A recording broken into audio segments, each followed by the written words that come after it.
Agora a gente conversa com o técnico das Sereinhas da Vila, Mauro de Giuseppe. Ele vai falar sobre a copinha com a gente agora.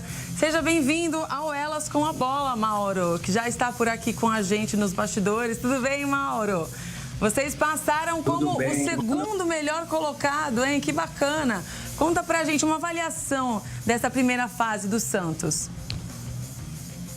Bom, primeiramente, obrigado pelo convite. Muito bom estar participando do programa Elas com a Bola, né? Boa noite, Matheus. Boa noite, Mari.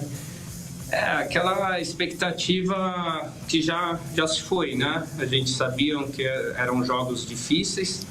A gente entende essa parte psicológica de um jogo de estreia. Alguns grupos conseguiram iniciar já com um jogo mais difícil e pegando times desclassificados na terceira rodada, que mudou um pouquinho a nossa estratégia, né? A gente acabou jogando um último jogo de peso mesmo, então acabaram tendo algumas estratégias diferentes, mas que bom que as duas equipes passaram, né? E pontuando, e eu vejo isso muito positivo, principalmente na nossa parte defensiva, porque nós somos uma das equipes que menos tomam o gol, né? Isso é muito importante. Mauro, agora eu queria saber de você, é um prazer estar falando contigo aqui no Elas com a Bola. Queria saber o seguinte: o Santos, no time profissional, teve um ano muito difícil. Um ano, eu posso dizer que talvez seja o pior ano da história do Santos no profissional. Mas a gente vê a base ainda como uma esperança desse time do Santos. Eu acredito que toda a torcida também vê a base com essa esperança. Queria saber de você o seguinte: tem algum planejamento para o ano que vem para que o time do Santos utilize mais essas jogadoras, essas atletas que estão jogando a Copinha, para integrar o time profissional? É claro, uma Série A2 de Campeonato Brasileiro nunca é fácil também para se reerguer, né? Então, eu queria saber de vocês, se vocês têm um planejamento de utilizar essas meninas que estão na Copinha para o time profissional, para integrar e ser também uma válvula de escape para o time profissional. Com certeza, né?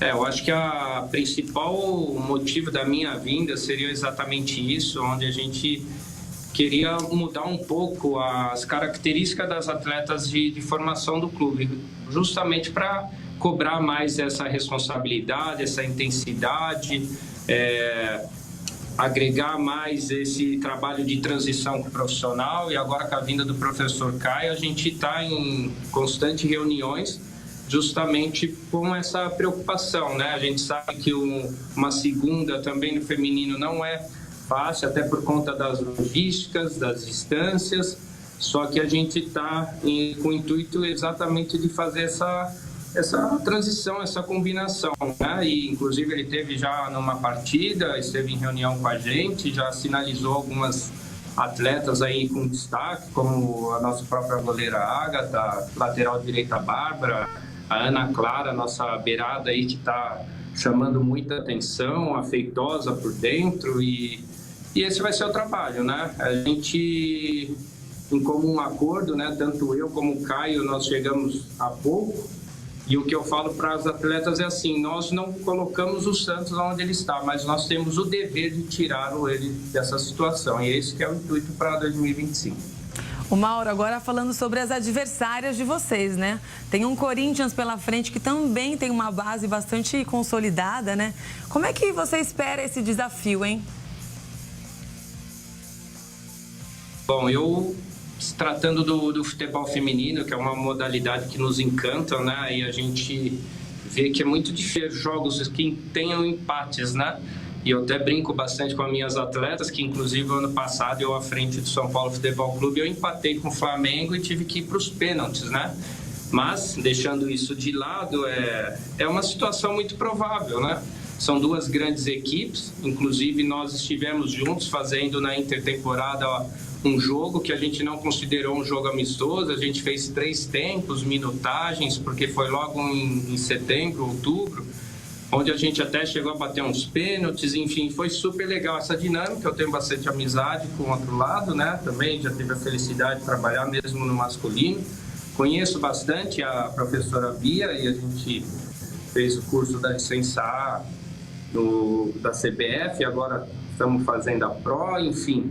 Mas o jogo é lá dentro, né? A gente tem uma expectativa muito positiva, o clube e o Santos, a gente está muito confiante E nós vamos buscar esse resultado, sim. Haja vista, porque eu confio muito, já começando desde a minha número 1, que é uma goleira que só tomou esses 2 gols.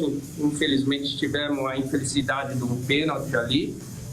E, Mari, te corrigindo, né? Eu queria agradecer o programa de ontem, acompanhei vocês ao vivo e parabéns pela homenagem para o nosso professor, né? O nosso mestre e jogador Mané Maria, né? A gente fica muito feliz.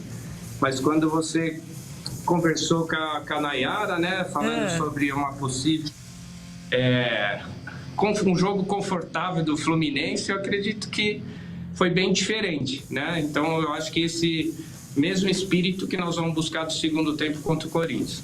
É isso aí. Muito bem, professor Mauro, eu queria saber de você também em relação ao futuro do futebol feminino. A gente tem falado muito sobre isso aqui. A gente vê muitas críticas, muitas pessoas batendo de frente com o futebol feminino no Brasil, mas é uma categoria que tem muito investimento, tem crescido a cada ano que se passa. E esse investimento na base, como o Santos faz já há muitos anos, o São Paulo também, você citou que trabalhou lá no São Paulo, o Corinthians também, os times aqui do estado, a Ferroviária também é um desses nomes. Queria saber de você como que podemos pensar em melhorar ainda mais esses investimentos, em como buscar novas atletas e como manter esses trabalhos de base. A gente vê muitos times terminando com esses trabalhos. Queria que você falasse um pouquinho sobre essa questão toda, assim, de uma forma geral. Não, com certeza. Isso é uma das coisas que mais nos preocupa, né? Porque hoje a obrigatoriedade é de ter somente um sub-20.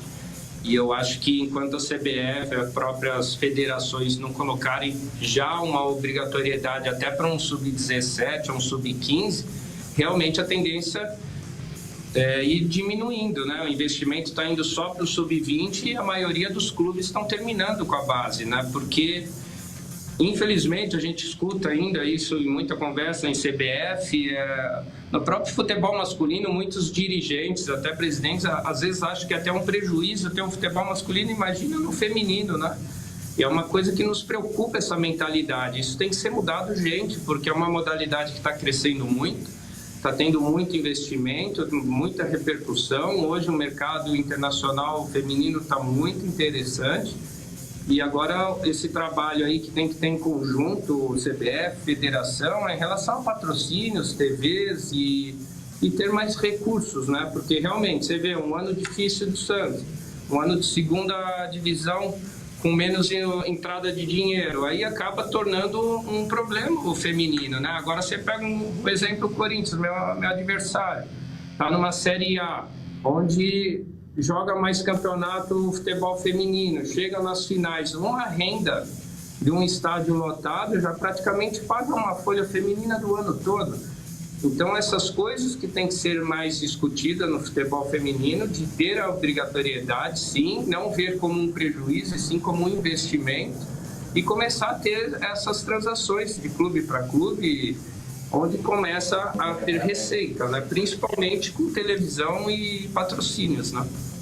Mauro, olha, eu tenho certeza que amanhã vai ser um grande duelo e não vai ser confortável para o Corinthians, não, tenho certeza disso. Um bom jogo para você, boa sorte para você, para toda a sua equipe, uma boa copinha e até uma próxima. Muito obrigada pela sua participação.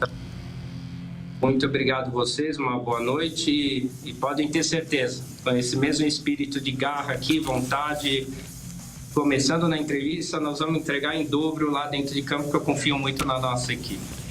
Valeu. Valeu, até a próxima.